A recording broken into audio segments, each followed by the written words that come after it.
Au Burkina Faso, 39 espèces de plantes envahissantes, aquatiques et terrestres ont été dénombrées. Parmi elles, certaines ont un impact négatif sur le développement des activités économiques liées aux ressources en eau.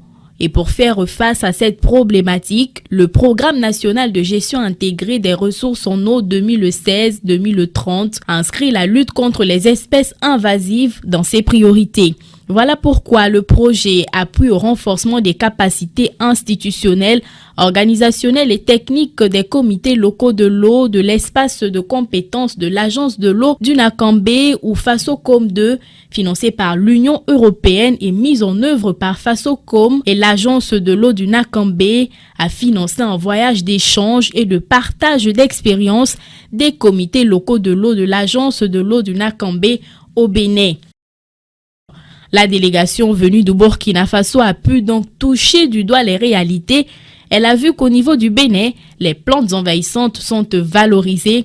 Du stade de problème, ces plantes envahissantes sont en passe de devenir des opportunités économiques. 3 formes de valorisation de ces plantes sont constatées sur le terrain et la première valorisation intervient dans le domaine agricole. Les plantes aquatiques envahissantes, en particulier la jacinthe, est utilisée pour produire des fertilisants. Et nous avons vu plusieurs types de fertilisants. Nous avons vu du compost solide qui peut permettre d'amender les sols pour le maraîchage par exemple. Nous avons vu un autre type de compost vermifuge, c'est-à-dire un compost qui comporte lui-même des produits phytosanitaires qui permettent de détruire les nuisibles. Et chimiquement, c'est quelle composition? Il n'y a pas d'éléments chimiques dedans. Et la jacinthe, comment tu fais pour que ça revienne comme ça? On allait prendre la jacinthe tout d'abord. On allait ramasser ça. Et on commence à couper avec des couteaux. Et si on coupe, on mélange avec des caca les bouts de vache. On fait le compost avec de l'eau pour 15 jours. Dans le 15 jours là, on remue ça. Et on laisse en 15 jours encore. On fait tout ça 3 fois. Et ça veut prendre combien de temps? Ça fait 45 jours. La deuxième valorisation issue des plantes envahissantes est une innovation énergétique. Il s'agit du biogaz et du bioéthanol qui peuvent remplacer le bois de chauffe dans la cuisine. Notre groupement de Béchou, on allume le gaz. Mais on arrache le yacinthe d'eau avec canard de vache. On met un kilo pour mettre dedans avec l'eau.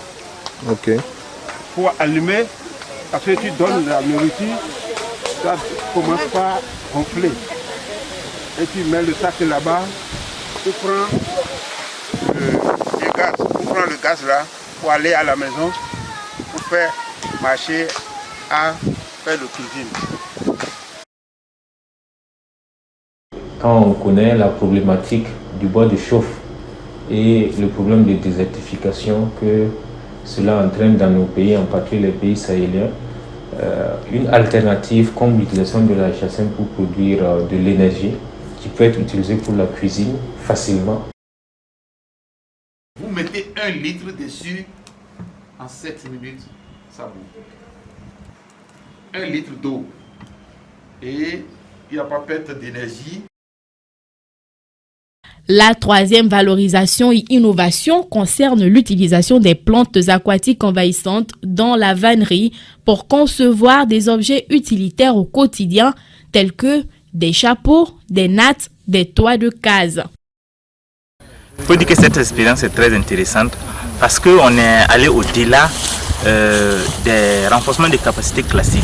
On pouvait se limiter seulement à faire une formation à l'endroit des clés, les appuyer avec des images, des vidéos.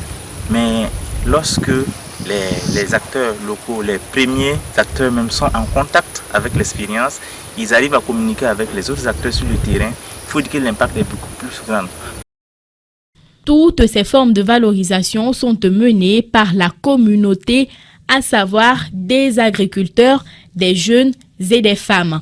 Les technologies sont pratiques et adaptées aux agriculteurs. C'est donc un atout que la délégation constate elle-même ces différents processus de valorisation.